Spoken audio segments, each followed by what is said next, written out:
With just 3 rallies left before the end of the championship, Italy is the venue for the San Remo Rally. It unites many of the factors that make up successful WRC events: fabulous roads, wildly enthusiastic crowds, and an incredible backdrop. It runs out of the Riviera Resort into the mountains and back again. The stages are on tarmac, but bad weather can leave them with a carpet of dirt, leaves and gravel. With the end in sight, no one can take San Remo for granted.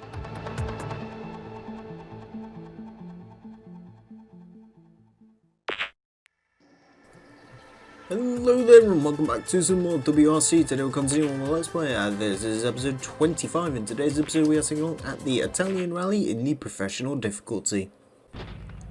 Okay, Rally Italy, we are back on the big beefy alloy wheels for the Hyundai.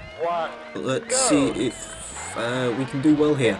I've got to be honest, I'm not expecting a win out of Italy. It is a tarmac rally, which is something which I've spoken before. I don't, get along with them very well. On top of that, it is by far and away the hardest tarmac rally in this entire game. Not so much because the stage design is particularly anything to write home about, although it is, I don't know actually. I'd say in terms of terrain it's actually not quite as tricky as Monte Carlo. The issue here is just the overall length of the stages are quite large. And again, I'm not much of a tarmac specialista. I can't say we'd had a particularly good experience of this in normal difficulty, so yeah, I'm not expecting much out of this rally. If we can, you know, hopefully, as always, we can scoop points, which shouldn't be too difficult to scoop points though in this game. I mean, if we're less than third, I'd be amazed, but yeah, I'm not expecting too much to come out of this rally, I will be perfectly honest, but you never know, could surprise us. I'm pinning much more of my hopes of sort of, you know, totaling those final championship points in France and Australia. I think Italy and Great Britain are probably going to be write-offs, but we shall have to wait and see. I did say the only thing I'm really that fussed about is bonus stages. I don't know how many bonus stages we've got left to unlock. I should have really checked that before I started recording. I might actually go ahead and check that afterwards, just to have a quick garner. I'm more curious than anything, in all honesty. Also, the Hyundai is not quite the ultimate in tarmac rallying, so to speak. Yeah, I much prefer this car on gravel.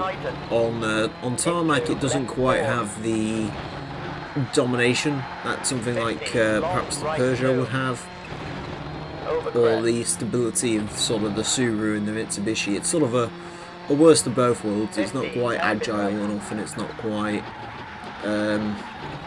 stable enough to really make much of a dent here. But again, we shall see. This first stage is not going off to any particular well indication, and this is by far and away the easiest stage we're going to have to deal with today, so yeah. And we are 5 seconds down on the top runners. We are in 4th though, which is actually pretty respectable. I'd say we're probably going to beat Ford Driver on this, because Ford Driver, I mean, if he's anything like McRae, he probably won't be particularly great on the tarmac stages, but who knows. The game could throw us through a loophole here. But yeah, nothing about this feels particularly quick, I'll be honest. Could I drive a bit quicker? Probably, but I don't know quite if, yeah, this rally is just not well suited to this car. Oh wow, we apparently made up a hell of a lot of time in that final sector though, coming back to be 3 seconds, or 3.9 seconds up on the, on sort of the time trial time, I guess. And apparently that's the quickest we've been. I thought it would be quicker in the Subaru, but never mind. Either way, we've got to deal with... Oh, it's Mäkinen. Never mind, I thought it was Carlos Sainz. Okay, apparently Mäkinen's the guy to beat in this rally, which is a little bit weird considering his car, but this game's a little bit weird, as we've found out recently.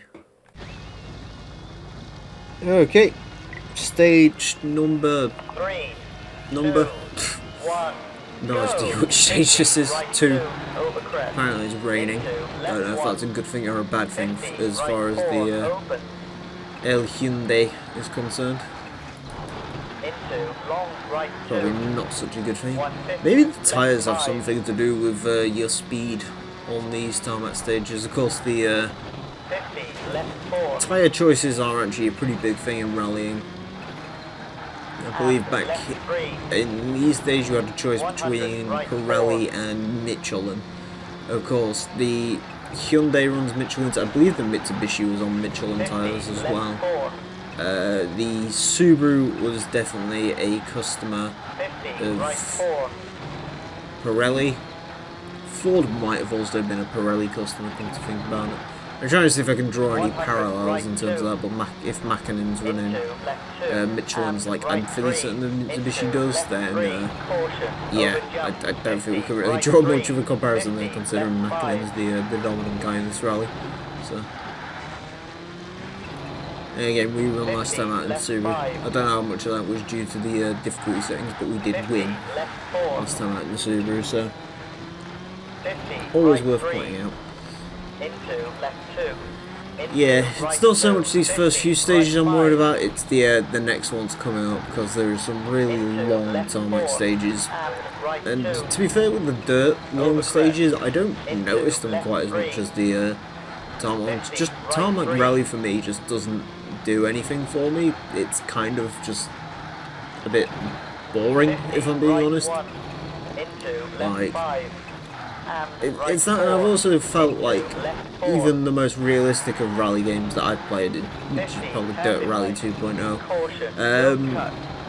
the tarmac stages are just the worst parts of that game, just because the car handling feels very strange. You know, there's not too many simulators where you have to drive on tight twisty roads, or tarmac tight twisty roads, but yeah, it's a very understeery prone thing. Unless of course you get a good setup for the car. We have broken driveline, but by the looks of it that's not going to make too much of a difference. Never usually does, in all honesty, when it comes to this game. Breaking driveline is when you start breaking engines and stuff and become more apparent. We are 3 seconds up, don't know if that's going to last. I highly doubt it. That just looked like it was a bit of a weird split time. I'm probably going to get beaten again on this one split. So yeah, again, I'm not too sure what driveline damage really does in this game. I guess it affects the acceleration slightly. The car seems a little bit more divvy as it gets into the top echelon of its gears, but beyond that I'm not too sure. This is a really tight technical section, this bit. We are still ahead though. Not by much, but we are ahead. For now, that was pretty sloppy through there. Again, if the drive line's broken and the main thing it affects is acceleration, like I think it does, then yeah, this is probably not what we need. But alas, it's what we get. At least it's not steering failure or something of that sort. Car feels pretty solid in that regard. I don't think it's a game where gradual damage happens. It's more a case of if you hit something really hard, you break something, but beyond that, your car's at 100% unless a red light's on. I don't think there's any like sort of severity scale or anything. The only thing I do notice is when the oil pressure light comes on. Oh, sorry, when the engine light comes on, the engine loses oil pressure over time. 10 seconds up. Holy shit. Was not expecting that. Alright. That's, okay, maybe we will be tarmac specialist in this stage. I thought this stage was really difficult, but apparently, it was, yeah. So we are 10 seconds up on Ford Driver, which is 11 seconds overall, 13 seconds up on Macklin now.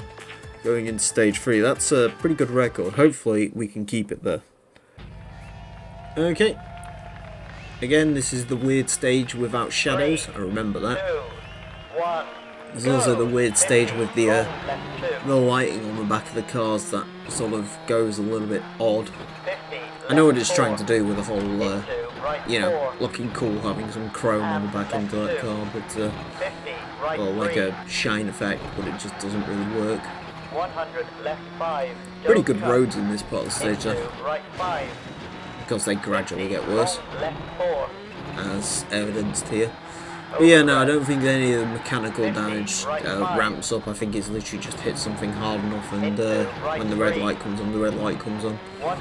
Of course, there's actual like physical car damage, but it's not too impressive in this game. Interesting thing when we get into WRC 2 is apparently the car models in that game actually have, I think it's 2 and a bit times the polygons that the cars in this had. They were 8,000 in this game roughly, and in WRC 2 Extreme it's up to 20,000, which probably explains why the cars look pretty normal in that game as opposed to this one where they do look a little bit blocky from the front and the rear. We have a decent amount of cars. It's mostly the French cars that suffer from that inconsistency, the Peugeot and the Zara. This car as well to an extent, but everything else is, you know, the Evo looks relatively normal as it did, which is fine because it's a pretty boxy car to begin with. The Impreza's got a little bit of weirdness on the rear, but the actual front end of it looks pretty much as it should. I'm trying to think of all the cars in this game. The Focus, granted I haven't used the Focus in a third person perspective yet, but the Focus, at least from the pictures in the menu, is probably the best modelled car in the game by the looks of it. And then the Skoda, which I recall the Skoda looking pretty bad, but in the actual menus it looks much more like it's an issue on the front. The rear actually doesn't look too bad. Again, it's another car which I haven't really... Actually, no, I saw it in a third person perspective the other day and it actually didn't look that bad, so yeah. I guess we could have used the Skoda for this game if we wanted to, but it should be pretty obvious by now. I have a slight attachment to the Octavia, so of course that's going to be the starter car for WRC 2 more than likely. So yeah, don't worry, you definitely going to see the Octavia. Even if it killed me, you'd see the Octavia, because the Octavia is the best rally car ever, obviously. So of course that would get a feature at some point. Of course it's got to get a feature. It's probably going to be in the cheats episode regardless, because much like, in case you're wondering, the cheats episode of this game is probably going to look like a lot like the cheat episode in... No, you can't accelerate the front six on this game. I've got to say my thumb's getting quite tired. Yeah, cheat episode in this game is probably going to be a lot like the cheat episode for WRC 1, where it's just mostly a montage of what each cheat does, as opposed to me talking you through what each cheat does, so hopefully you enjoy that.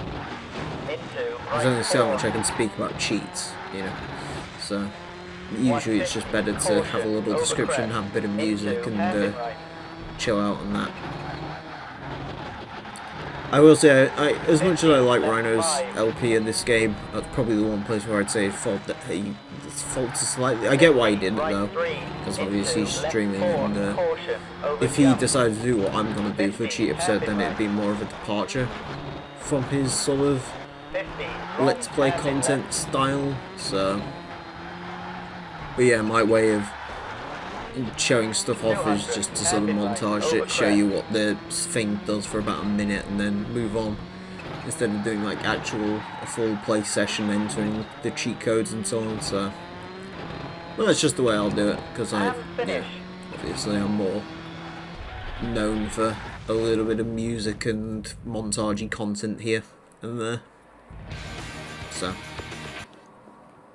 But there's not a knock on Rhino. Rhino's LP of this game is still probably better than mine, because he can actually drive better.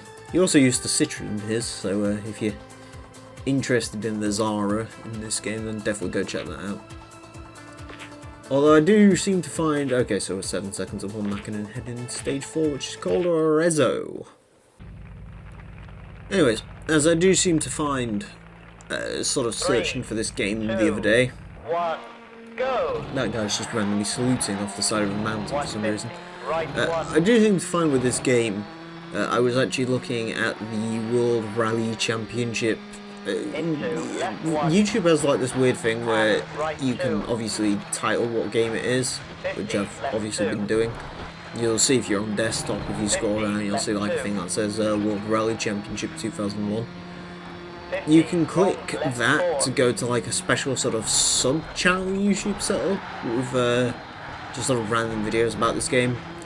It's namely Rhino's LP stuff, including his stuff on Legendary Motorsports, his second channel, as well as the Cooler Shed review of this game. But there's also some random gameplay videos, and what I can gather from pretty much all that is the most popular car in this game for the most part is the Zara. That's the one people seem to latch onto. And to be fair, out of all the cars in this game, it's probably the most interesting, considering it's sort of the one that didn't have a full season, unlike pretty much every other car here. You know, that car was sort of in its development phase. Granted, the Evo in this game also has a bit of an interesting history, considering I think halfway through this year they switched to the Sedia platform. I think it was called Sedia, something like that. They switched to the larger Lancer platform, which became the Evo 7, 8, and so on. Because Tommy Mäkinen definitely did drive the Evo 7, although he hated it so much he signed for Subaru in 2002, so yeah, somewhere between there. Apparently they decided to put the Evo 6 in this game for whatever reason. So I guess that's probably because that was the car that was mainly being used, and the Evo 7 was, again, more than sort of a test year, but they wanted to put the 6 in. So either way, the 7's in the next game, and you're probably going to see that car at some point as well. So look forward to that. The Evo 7 in WRC 2 is probably my favourite of the Evo Rally cars, because it's a lot like the Evo Rally car from Gran Turismo 3 A-Spec. You know, that nice, simple, clean livery, the red and the white of the Marlboro colours. Again, just a sort of very simple, clean, effective paint job. But I thought Mitsubishi went a bit insane with the reds and the silvers and the blacks for the car which would precede that. Again, actually, in WRC 3, again, that car also shows up when it probably shouldn't, because again, that was more in a development phase. They actually took a year off of full WRC competition to build that car up for 2004, and then it returned and it was still a bit crap, so then they eventually pulled the plug. And a privateer ran the Evos until 07, I think it was. Anyways, that was stage number 4. We are dropping time slowly, but because we had a monster of a stage in stage 2, they're not quite catching just yet. Although this final stage is probably going to be a nail-biter. Yeah, we are a second away from Mäkinen and 7 seconds away from fourth driver heading into stage number 5. This is going to be tight. Okay, of course it's a fucking night stage. Well, the first time we've we get to see the Hyundai with its night accoutrements this time around though. I'm going to try and use the bonnet camera for this, just to make it a little bit easier, considering it's a night stage. Although actually visibility isn't too bad, so no, maybe I'll stick to the third person. I was thinking the bonnet camera, maybe that's something more for WRC 2, because when that game has the night stage, you know, it really is a night stage, you know, you don't let you see fuck all. But in this game, not so much. The only one we've really ran into issues with is Great Britain Rally, and to be fair to that one, I did record that at about 4 o'clock when I had like sun and curtains and stuff open, so hopefully I'll learn my lesson on that and record that late at night, like this has been recorded. Although not too late at night. I'm sorry if I sound tired, I have recorded pretty much all of these tonight though. Essentially from Cyprus onwards has all been done in one night, so I might come back onto this tomorrow to finish off the entirety of the professional career. So, but yeah, no, this is the game that's technically lagging behind because I have a huge, I say huge, if I'm doing, you know, 2 a day. Oh, sorry, like 50, 1 every right 2 4. days. I've got a pretty decent backlog of Forza 4. I think that should last us into September. And this game actually wraps up. 50, Should technically wrap up. If it's, you know, sort of on alternate days with Forza 4, then this game will wrap up. I believe it's in the first week of September. 50, So, hairpin left. by the time you watch this, you'll be much closer to that date than I was when I recorded this. It's 11th of August as I record this. Excuse me. So, 50, right 5. for you, it will be probably closer to... 50, right 2. Think about this.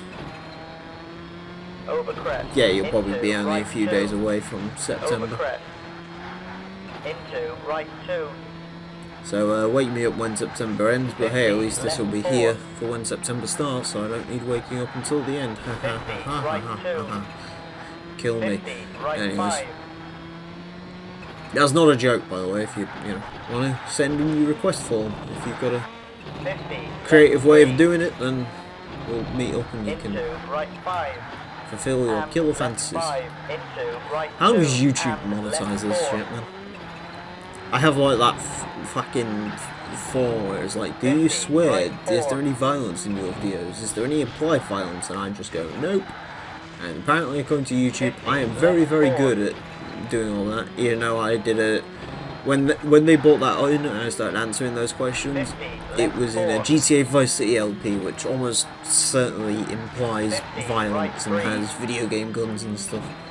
But Into according to left YouTube, 2. I was absolutely 100, spot on right in what I 3. told them was in my videos, so who am I to argue with Over Daddy crest. YouTube? 50, left 3. Caution. No one should over ever jump. argue with Daddy 50, YouTube, right they obviously 5. know best. 50, left 5. To be honest with you, aside from the not allowing 50, channels right under 5. 1,000 subs things to monetize, which was bollocks, 50, because I'd left actually been 4. paid twice. I can't say YouTube's ever really been Into right particularly 5. bad to me. Occasional stuff 50, doesn't left 4. seem to go up sub boxes, but then again that could also be my Discord bot And left 5. being a bit weird. But the views are always down when the 50, Discord left bot doesn't 2. ping, which leads me to believe that yeah, sub boxes do break. Anyways, And come on, finish. come on, come on, come on. Yes, cool. That is another win in Monte Capo, apparently. That's what that stage was called. That was a cool little sunset. I might get that thumbnail at night just to... Congratulations, you came first. You've unlocked secret code Floaty Light. Weird code, but okay. We will go ahead and save, I think. I'll show it on camera for no reason whatsoever. We've still kept the save game from the normal playthrough for whatever reason, so I could have actually gone back and covered up the fact that I had lost Rally Great Britain, but either way. Yep, France is obviously the next rally, although I'm not doing that tonight because fucking hell, I'm tired. Anyways, points goes pretty much the way you'd expect. Tommy Mäkinen wins out overall, 2.69 seconds, nice. Fourth driver, 20.69 seconds, nice. Carlos Sainz, then Freddie Loix and Marcus Gronholm. Charles Panizzi, despite being the Tarmac king, does not quite get there. I will show a full championship standing thing. I was supposed to do that in the last rally, but apparently didn't. Or did I? I don't care, I'm doing it again.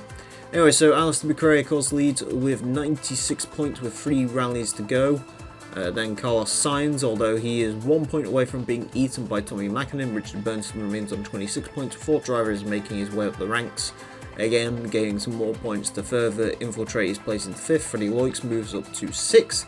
Didier moves down to 7th. Then Marcus Gronholm. Kenneth Eriksson is a respectable 9th in the Hyundai, which is pretty good. Then Francis Delcourt, Tosha Arai, Harry Rovenpera, Armin Schwartz, Peter Solberg, Gilles Panizzi and Thomas Redstorm, and then Marco Mountain, Bruno Ferti, Philippe Bugaski, Jesus and Pierre Lietai get 0 points. I should have really played as Pierre, thinking about it. Anyways, Hyundai is currently top of the manufacturer standings with 105 points, and then it is Ford with 67, Mitsubishi with 59, Subaru with 37, Peugeot getting another point for 11 points, Skoda with 7, and Citroen with 9. They've got no points. Anyways, thank you all very much for watching this edition of WRC. I hope you enjoyed. Next time, you will join a slightly less tired version of me for the Corsica Rally, which is France. So join us for that. Until then, farewell. You know the fear, the sorrow that my heart holds in knowing just where my hopes and dreams are going. I'll only you bear. Got up in a wall that you are not part of. Eyes on the slit of your father with love.